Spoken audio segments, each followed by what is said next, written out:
12 minutos pasan de la 1 de la tarde y estamos hablando mucho de economía, tal vez porque queremos saber cuáles son las perspectivas para este año que recién comienza. Estamos en comunicación con Andrés Aciaín, que es economista y también es director del Centro de Estudios Económicos y Sociales Scalabrini Ortiz. Muy buenas tardes, Andrés. Tiki Barral te saluda. ¿Cómo estás? Hola, ¿qué tal? Buenas tardes, ¿cómo están? Bien, gracias por atendernos, Andrés. Bueno, a ver si nos podés traer un poco de buena onda, por decirlo de alguna manera, aunque no sé, no estoy tan segura. Queremos saber justamente cuáles son las perspectivas, Andrés, cómo va a estar teniendo en cuenta que se vienen tantos aumentos ya desde el comienzo del 2019, si esto va a continuar, si va a permanecer esta tendencia durante todo el 2019, que sigan aumentando las cosas, o si en algún momento es posible que frenemos con los aumentos. Y mirá, es muy difícil, la verdad que para hablar de buenas cosas hay que hablar de todo menos de economía, por la perspectiva que viene, porque claramente la Argentina está en el peor de los escenarios económicos, ¿no? Se suele decir que un país puede elegir entre una inflación más alta a cambio de una mayor actividad económica, un mayor nivel de consumo, de empleo, o una inflación más baja, pero sacrificando actividad económica, empleo, consumo. Lamentablemente el programa económico ha conducido a una crisis donde tenemos niveles récord de inflación. A nosotros nos da el cierre de fin de año una inflación del 48% interanual en perspectiva IPC. Medido los precios de los grandes supermercados, nosotros tenemos un relevamiento online de más de 20.000 precios de grandes supermercados. La inflación nos cerró en supermercados del 55% anual. O sea, inflaciones récord, creo que son los mayores niveles de inflación anual. Tal vez hay que remontarse a la época de Alfonsín, ¿no? Ya a la hiper, niveles de Claro, inflación altos. hiperinflación. Sí, porque después vinieron los años 90 y la inflación de 2002 creo que fue la más alta y cerró en 42%, si no me equivoco. No hay, creo, un registro tan alto de inflación anual desde la década de los 80 o comienzos de los 90, para tener una perspectiva, ¿no? Y ese escenario viene de la mano de una actividad económica cayendo, de un nivel de consumo deteriorado, de niveles de empleo que, si bien todavía se mantienen estables, se tratan de empleos en general de menor calidad de los que había. Entonces estamos hablando del peor de los escenarios, la peor combinación, una inflación muy alta con una actividad económica cayendo, y el programa económico hacia el año que viene lamentablemente profundiza esa tendencia, porque si vos empezás el año anunciando tarifazos Claro.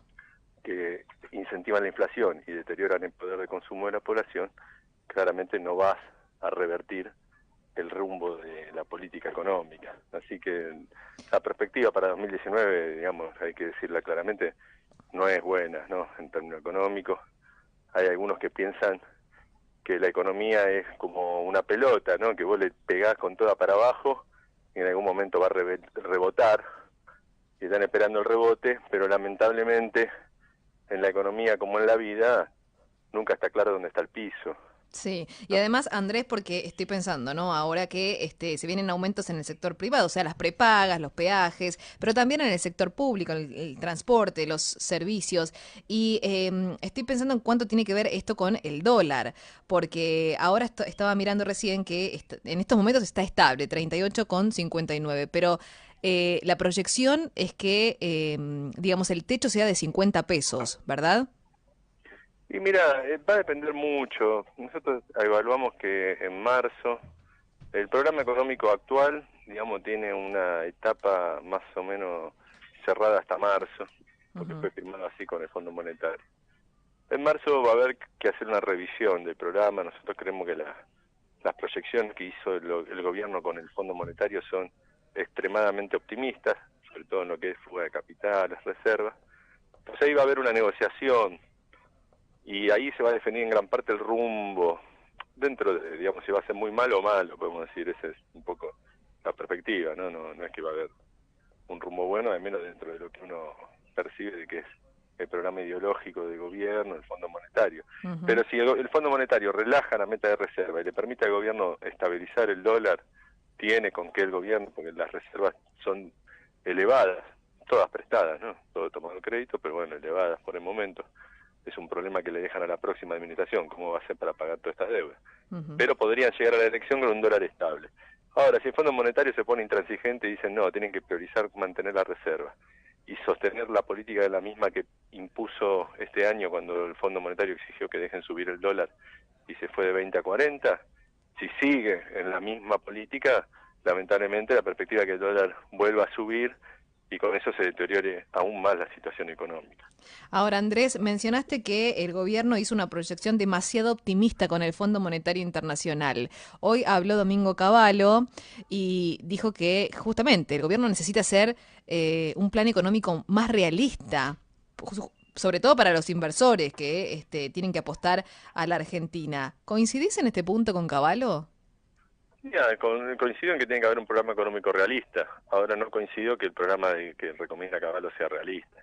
Ajá. Parece que es una fantasía, pues Cavallo propone en una economía que el consumo y la inversión privada están cayendo, ajustar todavía más el gasto público y las jubilaciones, que obviamente, lejos de empujar la economía para arriba, la tumban más para abajo, profundizando en la recesión, deteriorando aún más las chances políticas del gobierno. Cavallo le habla a los grupos financieros, pero acá lo que votan es la población, ¿no? Entonces eso, para mí, deteriora la perspectiva del oficialismo. Después propone flexibilización laboral, de nuevo lo mismo que propuso en 2001, las mismas políticas que intentó implementar en 2001 y terminaron con la peor crisis de la historia argentina, vuelve con la misma receta. Sí. Imagínate que eso en una economía cayendo, en un gobierno débil que enfrenta elecciones, acentuaría la conflictividad sindical y social, deteriorando aún más la perspectiva de gobernabilidad del país y la confianza de los inversores internacionales. Después propone ver, digamos, qué hacer con las retenciones, porque las llaman sesgo antiexportador. Doble error. Por un lado, porque deterioran la situación fiscal, que es lo que miró el Fondo Monetario para decir que pongan retenciones. Pero por el otro lado, si vos le bajás la retención en un año electoral, lo que haces es que el sector primario exportador tenga un excedente mayor, que en un año electoral lo más probable es que lo vuelca al dólar. Entonces, en cambio, vos, al fijar las retenciones, haces que un porcentaje de las exportaciones quede en el Estado y el Estado no va a comprar dólares. Es decir, que no solo más fuerte la parte fiscal, sino también externa. Sería un doble golpe en contra, un doble gol en contra, bajar las retenciones en este contexto. Y esto propone una cosa que no tiene gollete, una apertura importadora aún mayor. En un mundo proteccionista, donde todos cuidan los puestos de trabajo, en una economía que faltan dólares, dice, abramos a las importaciones.